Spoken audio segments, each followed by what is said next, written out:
ಶಾಸಕ ಪ್ರದೀಪ್ ಈಶ್ವರ್ ಸ್ವಕ್ಷೇತ್ರ ಚಿಕ್ಕಬಳ್ಳಾಪುರದಲ್ಲಿ ಸ್ವಚ್ಛತೆ ಇಲ್ಲದೆ ನಗರದ ಜನ ಕಂಗಾಲಾಗಿದ್ದಾರೆ.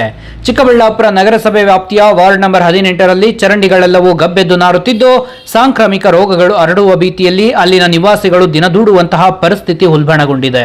ಸ್ವಚ್ಛತೆ ಇಲ್ಲದೆ ಅಲ್ಲಿನ ಚರಂಡಿಗಳೆಲ್ಲವೂ ಕಸದಿಂದ ತುಂಬು ತುಳುಕುತ್ತಿದ್ದು ಕೆಟ್ಟ ದುರ್ವಾಸನೆ ಬೀರುತ್ತಿವೆ.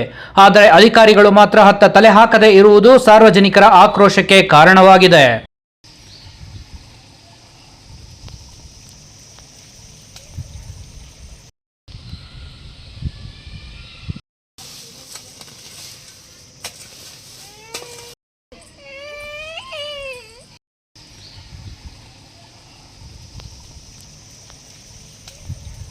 ಇನ್ನು ನಗರಸಭೆ ಅಧಿಕಾರಿಗಳಿಗೆ ಎಷ್ಟು ಬಾರಿ ಮನವಿ ಮಾಡಿದರೂ ಯಾವುದೇ ಪ್ರಯೋಜನವಾಗುತ್ತಿಲ್ಲ.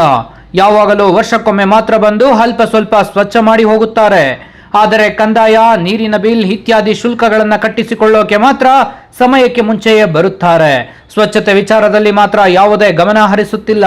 ಪ್ರತಿ ಬಾರಿಯೂ ನಮ್ಮ ಮನೆಗಳ ಮುಂಭಾಗದಲ್ಲಿ ನಾವೇ ಸ್ವಚ್ಛಪಡಿಸಿಕೊಳ್ಳೋ ಪರಿಸ್ಥಿತಿ ಬಂದಿದೆ ಎಂದು ಸಾರ್ವಜನಿಕರು ಆರೋಪಿಸಿದರು. ಕ್ಲೀನ್ ಮಾಡಲ್ಲ, ಏನಿಲ್ಲ, ನಾವೇ ಯಾವಾಗೂ ಪದೇ ಪದೇ ಕ್ಲೀನ್ ಮಾಡಬೇಕು. ಮುನ್ಸಿಪಾಲ್ಟಿಯವರು ಯಾವಾಗೋ 1 ಇಯರ್ ಒಂದ್ಸತಿ ಯಾವಾಗಾದರೂ ಬಂದು ಕ್ಲೀನ್ ಮಾಡ್ತಾರೆ ಅಷ್ಟೇ. ನೋಡಿ, ಯಾವಾಗೂ ನಾವು ಕ್ಲೀನ್ ಮಾಡಬೇಕು. ಇದು ನಮ್ಮನೆ ನೀರೇ ಬರೋದಿಲ್ಲ, ಇಲ್ಲೆಲ್ಲ ಕ್ವಾಟ್ರಸ್ ನೀರೆಲ್ಲ ಬರುತ್ತೆ. ಅವರೆಲ್ಲ ಆ ಕಡೆಯಿಂದ ಗಲೀಜು ಅದು ಇದು ಎಲ್ಲ ಈ ಕಡೆ ಹಾಕ್ತಾನೆ ಇರ್ತಾರೆ. ಅದು ನೋಡ್ರಿ, ಅಲ್ಲಿ ಪೈಪು ಫುಲ್ ನೀರು ದೊಡ್ಡಗೆ ಬರ್ತಾ ಇರುತ್ತೆ. ಫುಲ್ಲು ಮಳೆ ಎಲ್ಲ ಬಂದರೆ ಈ ಕಡೆ ನೀರೆಲ್ಲ ಫುಲ್ ಈ ಕಡೆನೇ ಹರ್ಕೊಂಡು ಬಂದ್ಬಿಡುತ್ತೆ.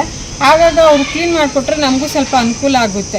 ಈ ಕಡೆ ಎಲ್ಲ ಫುಲ್ ಎಲ್ಲ ಗಿಡಗಳೆಲ್ಲ ಬೆಳ್ಕೊಳ್ಳೋದ್ರಿಂದ ಹಾವುಗಳು ಎಲ್ಲ ಬರೋ ಅಂಥ ಸಾಧ್ಯತೆ ಇರುತ್ತೆ. ನಮ್ಮ ಮನೆಗಳಲ್ಲೆಲ್ಲ ಮಕ್ಕಳು ಎಲ್ಲ ಇರ್ತಾರೆ, ಪಾಪ ಅವ್ರು ಗೊತ್ತಾಗಲ್ಲ, ಆಚೆ ಆಟ ಆಡ್ತಾ ಇರ್ತಾರೆ.